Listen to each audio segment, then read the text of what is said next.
1 साल बीत चुका था। ढोलकपुर वापस शांत था। गांव के लोग फिर से खुशी से जीने लगे थे। हर पूर्णिमा को लोग एक दिया जलाकर ठुन ठुन ठुन साहुर को याद करते थे। पर एक रात कुछ ऐसा हुआ जो फिर से सब कुछ बदल के रख दिया। लाशें फिर से मिलने लगी। हर 2 दिन बाद किसी न किसी के घर के सामने एक कटी हुई लाश पड़ी होती। गांव फिर से कांप उठा। एक दिन सब लोग महाराज के पास पहुंचते हैं और रो रो कर गांव की घटनाओं के बारे में बताते हैं। रात को महाराज 2 सेनापतियों से कहते हैं, जाओ और खोजो इस कांड के पीछे कौन है। लेकिन सुबह सिर्फ उनकी लाशें लौट कर आईं। एक का सिर था ही नहीं, दूसरे के पैर कट चुके थे।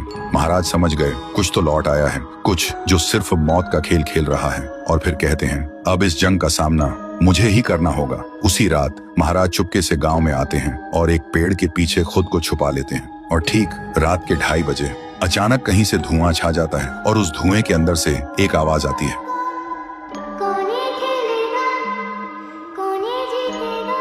और फिर धुएं के बीच से निकलती है एक गुड़िया, गोल आंखें, एक बेजान सी मुस्कान, लेकिन चेहरा मौत का पैगाम। वो गुड़िया एक घर के गेट तक जाती है और बच्चों जैसा एक गाना गाने लगती है। उसके गाने की आवाज सुनकर एक आदमी बाहर आता है और अगले ही पल वो गुड़िया उसका सिर चबा जाती है। वो आदमी तड़प तड़प के वहीं जमीन पर गिर जाता है। महाराज सब कुछ देखते हैं। उनकी आंखें भर जाती हैं। उन्हें समझ आ जाता है इसके सामने जाना मतलब खुद का अंत लिखना है। अगली सुबह गांव के लोग इकट्ठा होते हैं। महाराज कहते हैं, ये पिछले भूत से भी ज्यादा डरावनी है।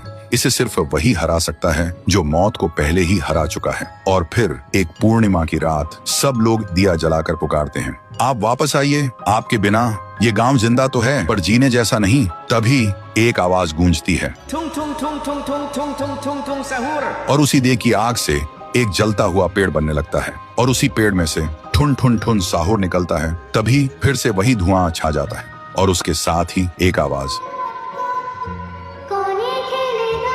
सब लोग घुटनों के बल गिर जाते हैं और कांपती आवाज में बोलते हैं, हमें बचाइए, वो आ गई है। ठुन ठुन ठुन साहुर एक जोरदार जंप करता है और सीधा उस धुएं में घुस जाता है और शुरू होती है एक आखिरी जंग ठुन ठुन ठुन साहुर और गुड़िया की। जमीन कांपने लगती है, आसमान से बिजली गिरती है और जब धुआं हटता है तो दिखाई देता है गुड़िया बिखर चुकी थी। हाथ अलग, सिर अलग, पैर अलग। और तब से गांव में फिर से एक नई सुबह हुई। महाराज मुस्कुराए, गांव वाले जीने लगे और उस दिन के बाद ठुन ठुन ठुन साहुर सिर्फ एक भूत नहीं रहा, गांव का रक्षक बन गया। लेकिन उसी रात कुछ ऐसा हुआ जो किसी को भी पता नहीं चला। गुड़िया का सिर, हाथ, पैर अपने आप जुड़ने लगे थे और फिर वो वहां से चली गई। तो दोस्तों, अगर आप देखना चाहते हैं पीहू वर्सेस गुड़िया तो इस वीडियो को 1 लाख लाइक्स तक पहुंचा दो।